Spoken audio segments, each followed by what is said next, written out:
As the market for motorhomes continues its reset, can we now find some budget-friendly buys back on our dealer forecourts? Welcome back to the channel, and a big thank you for everybody who's been giving the likes and subscribes, particularly with the recent series of videos where we've been looking at the state of the market and this resetting and releveling of prices across both the new and the used. Well, in this week's vlog, I thought I'd take a slightly different tack, and I wanted to look at the budget-friendly offerings that are out there on the forecourts right now. Now, I've done a bit of this while I've been out and about, and I've done a bit of this by doing a bit of research online, and in particular, seeing what is available that is of quality and is affordable on both main dealer and independent dealer forecourts.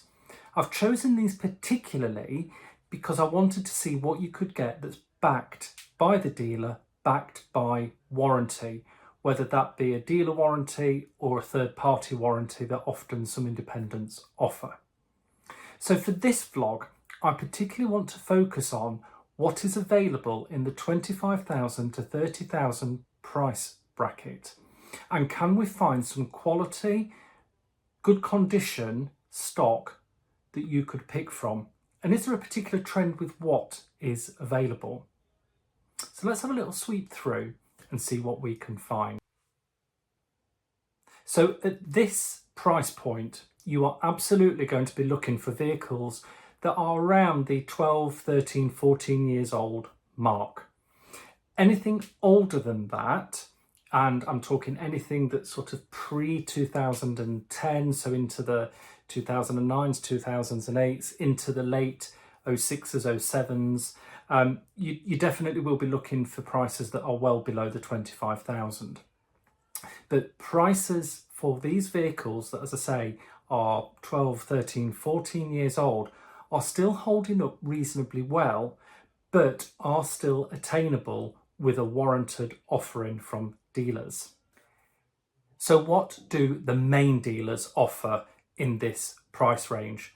And I was pleased to see that there is some offering out there of quality stock, not the dealers buying in whatever they can as they were 3-4 years ago during the pandemic, but being really selective about offering a quality product. So first of all, let's have a look at Kimberley. Now, this is in their Nottingham branch. And they've got a 2010 Auto Sleepers Cotswold. This is a 2-berth motorhome. It's up for 29,995, so just under the 30,000. And this is sitting on just 25,000 miles.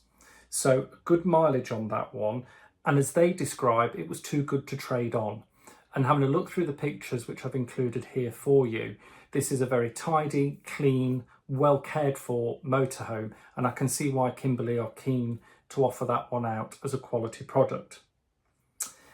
Now, slightly older, but again, at a main dealer, this is down at Webb's. This is a 2008. They've got a Bessacar E540.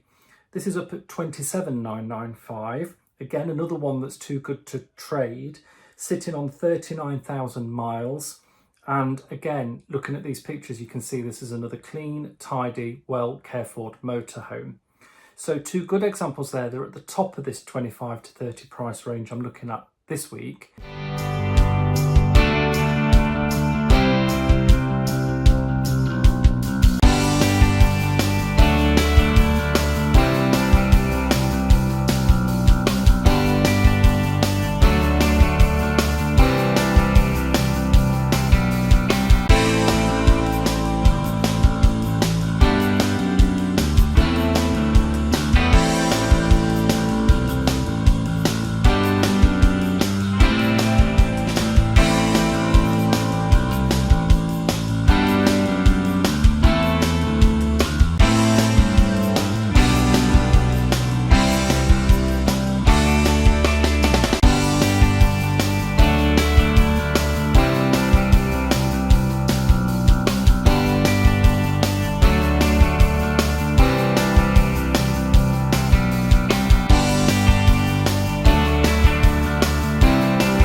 Looking across the independents then, there is a good range out there right now in the 2011, 12, 13 age range.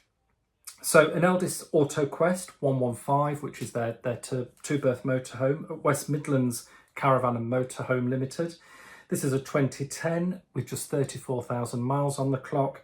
Again, a clean, tidy, well-presented motorhome sitting on an independent forecourt.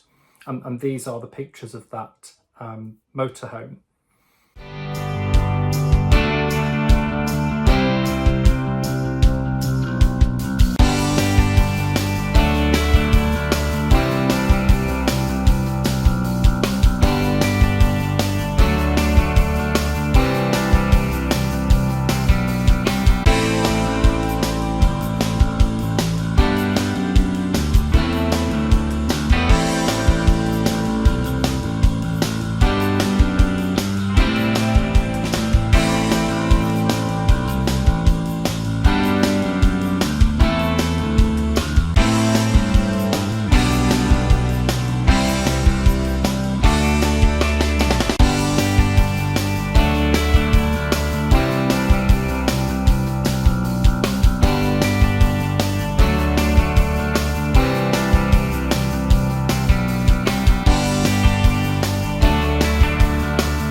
Also at MB Leisure, I found a 2011 Auto Cruise. This is the Auto Cruise Star Reach, I think this one is, at 29,995, sitting on 47,000 miles. Again, these Auto Cruisers were well regarded in the day, they were popular, they were well liked, and this is another good, clean example.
Another European model option out there at the minute, a 2013. This is a Shaon Flash with 71,000 miles at the Northern Motorhome buyer.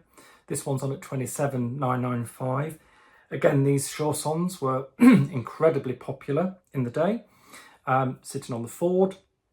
This is another well looked after, well cared for motorhome that has still got a good life left in it.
what are the advantages to looking at an older but affordable, accessible, budget-friendly motorhome? And I think that's the first bit, really. The advantages, they are at an entry point with an affordability that for some people are at caravan money that can get you into a motorhome if that was something you desired. And with those examples I've given you, these are well-known, good branded motorhomes from reputable manufacturers and of a quality from their period of time that some people will argue perhaps is missing in some motorhomes today. That's a subjective view, not my own. You're getting that assurance by going through either a main or independent dealer that there is some form of warranty. And as you'll have seen with most of those examples in this video, there are lower mileages to these vehicles too. They're well looked after, they're insurance friendlier, and they are out there. There's a good selection and there's a wide offering across the dealer network. But are there any disadvantages to going for something that is of this age? And I think there are a few. I think, yes, whilst there is the low mileage that means that these vehicles have an advantage, there is also the fact that over a 10, 11, 12 year lifespan, they've done an average of 2,000-3,000 miles a year. Those engines may need some work, they may need some parts replacing with perishables over time. So it's something that you're going to have to investigate further, and you're going to have to get a good mechanical check of that side of the vehicle as well as the habitation check, and be assured that both parts of the motorhome in effect are in good working order. But it's just being mindful that going in, that you've got to have that on your list of things to check, that engines, whilst a low mileage, will have been sat for a longer period of time.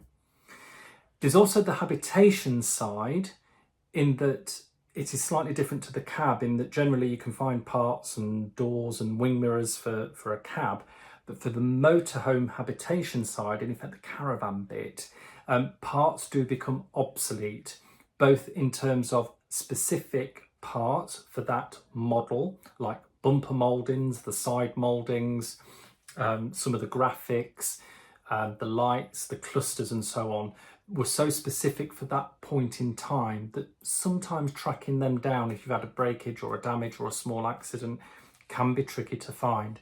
Likewise with some of the fixtures and fittings, most things like windows, some of the Hartle door parts, that side you should be okay with. But there are some specific things, like if you needed to replace a cupboard door or handles, you won't necessarily be easily able to find them to make repairs as you go. So it's just bearing in mind that that could be a challenge, particularly for some of the more bespoke and specific vehicles. I think some of the styling will start to show its age and can be dated. There are options for that now to make this more of an advantage. So, you know, you can get your Shaon covers for your seats, you can get wraps for the doors, and you can update the interiors quite easily. And I've seen some lovely examples done. But just be mindful that looking into these, you will see a more dated finish compared to what's on a nearly new or newer motorhome. You will have MOTs and running repairs, as we've said. And the warranties will be limited for a period of time, and then you'll be on your own. So the only final thing I think to consider, again, it's with perishables, is the condition of tyres, and it is making sure that the batteries are in good order as part of all those checks that come with the vehicle. So there are some disadvantages, but I don't think anything there that can't be overcome if this was the price point you were looking at.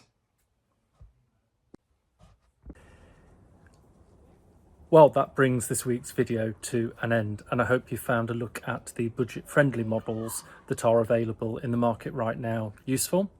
If that's the area you are looking at, like the rest of the market, there is a re-levelling and a rebalancing taking place.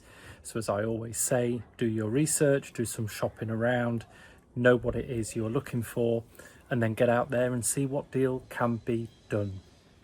Well, now I've got this video in the can, so to speak, it's time to do a bit of work on this garden. I spent the last few days getting the fences painted and redoing some of the pavers, ready for some further work later in the summer. It never stops when I'm off through the summer holidays. Once again, thanks for all your likes, thanks for all the recent subscribes, and we'll see you soon.